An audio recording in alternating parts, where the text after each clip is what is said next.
Alright, welcome back everybody. This is our discussion videos where we go through the League of Legends champion concept Reddit, pick out 2 champion concepts that we like or don't like and discuss them, just give some opinions, my opinion, and then we can kind of discuss them in the comments below. If you guys want to see your guys' champion concept in these videos, you guys want me to talk about them on here, let me know, leave me a comment. There was one of my subscribers who sent me one of his concepts and I don't remember where it was, so I do apologize if you do watch this video, because I was trying to look for your concept and I could not find it on here. Yeah, I'm not sure where it is. I was looking for it, so if you do end up watching this video, just send that to me again. I think it was like an ice champion. I was really looking forward to discussing that, but yeah, let me know. That way I can see it. So we'll pick out 2 here and we'll see what we can do. The paper airplane. That's strange.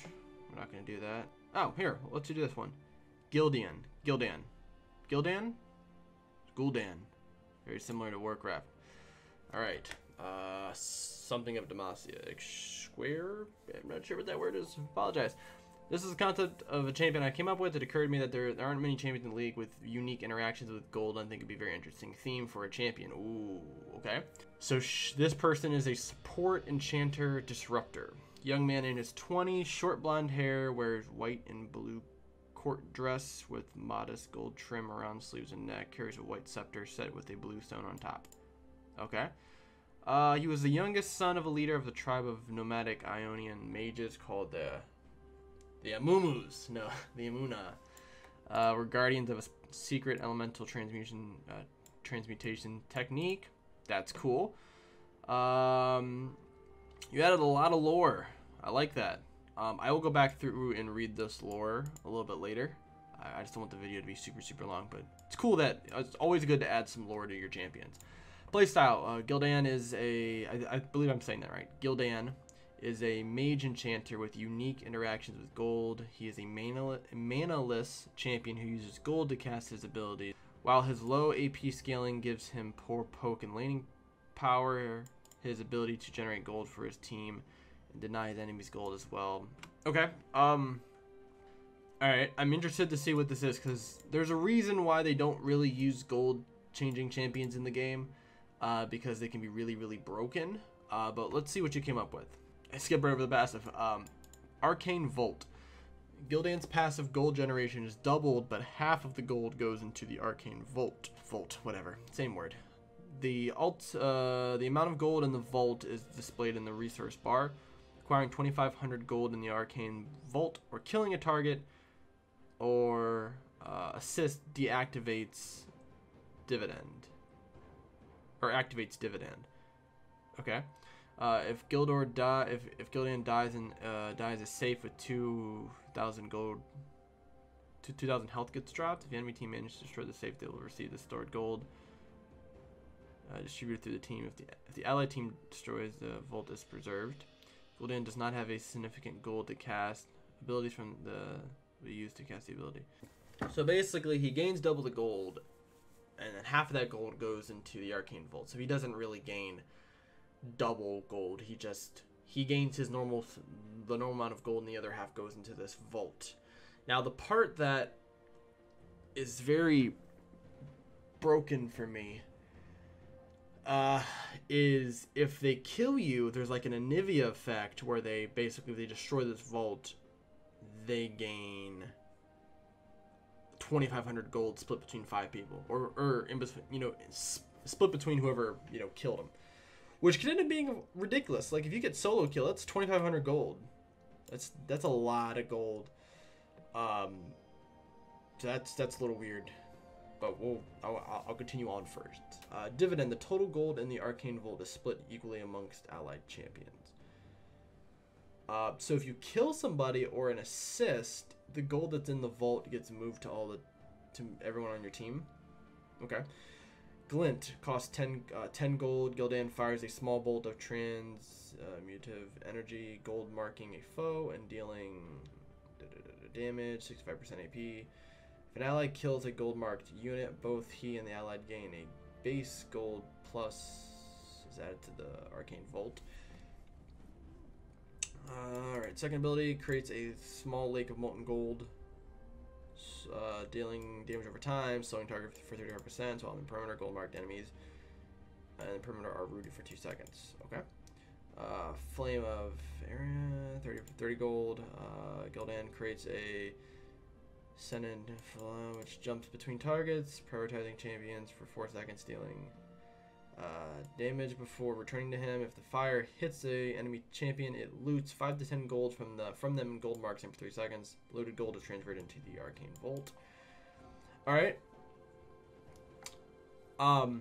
So far you categorized him as a disruptor.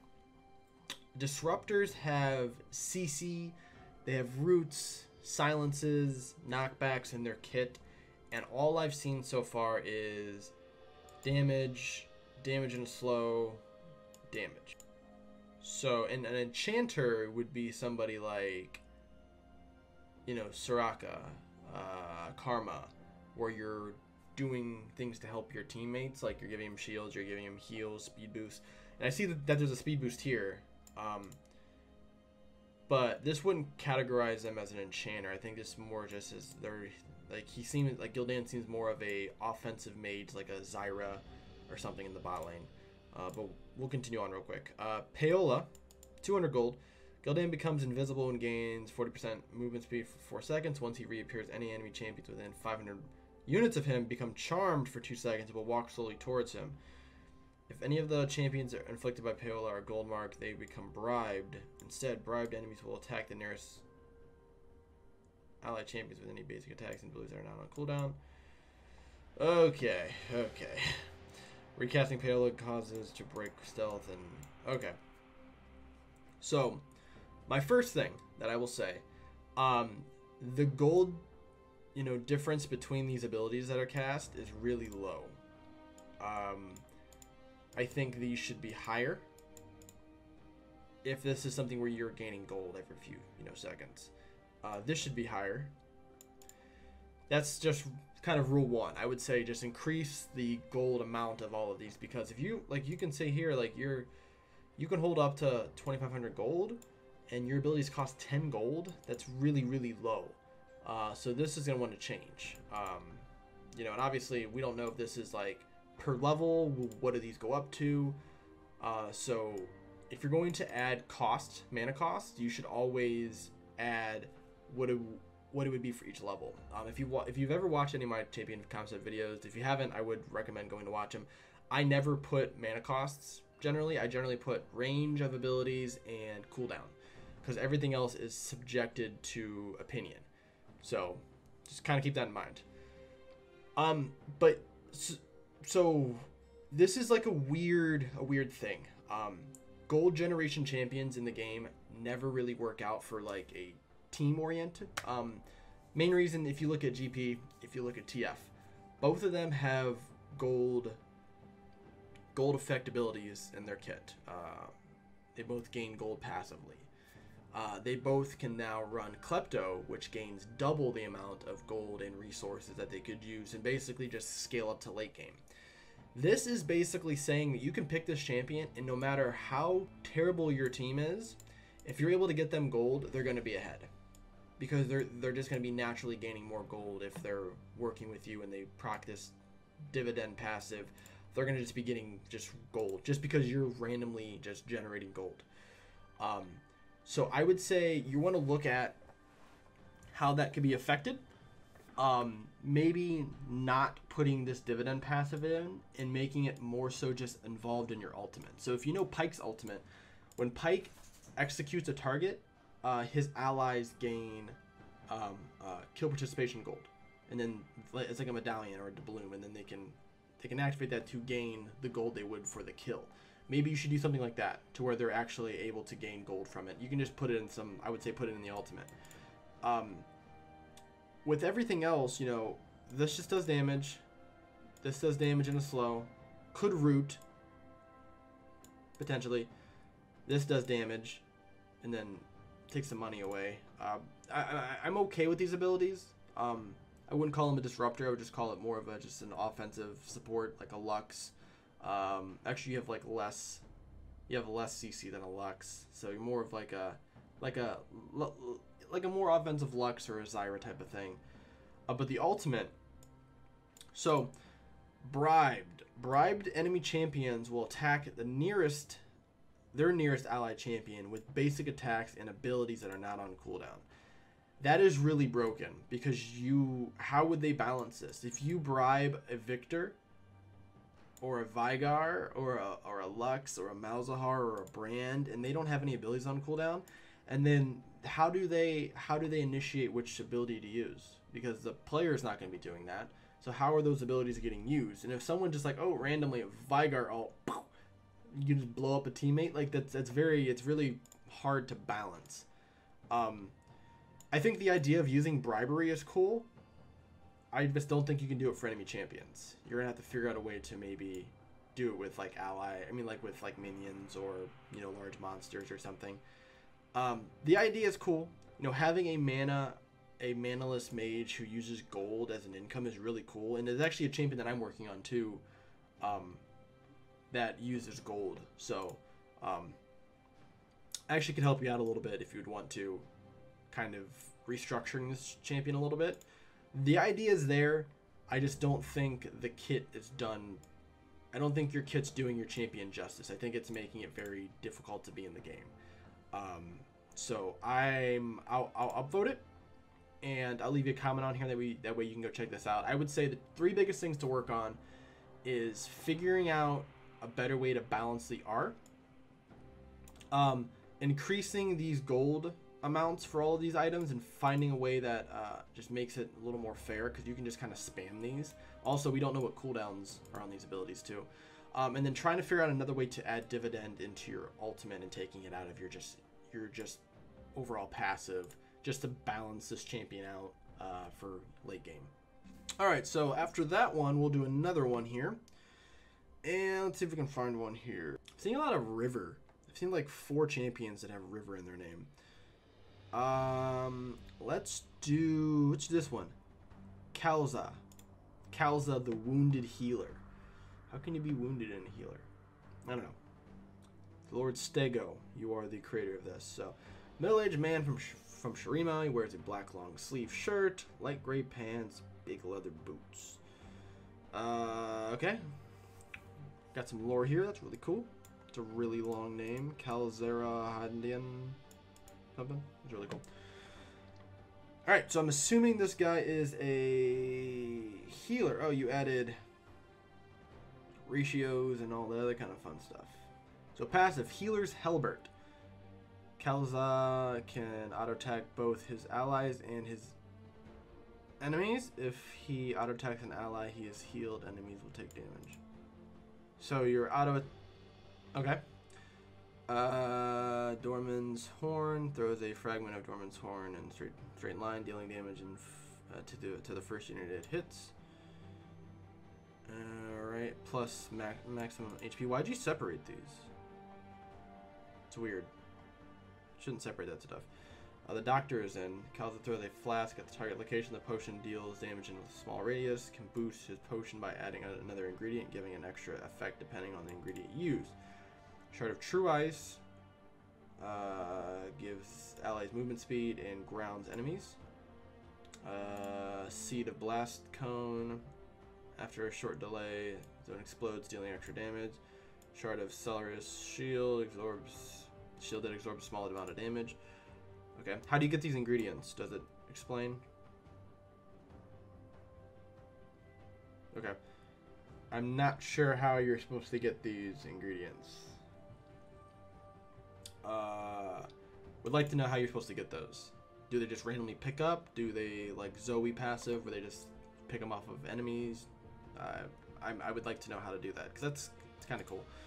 Booster shot. Gelzar dashes forward, strikes the first enemy, first unit hit. He applies 2 stacks of his passive.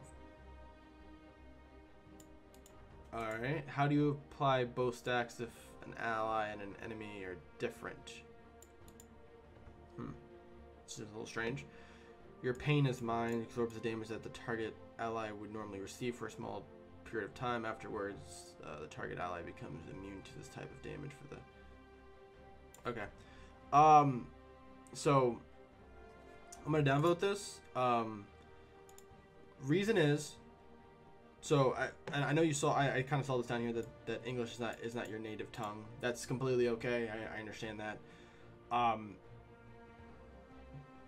But when you're doing a champion concept, you want to try to give as much information for the questions that we would have.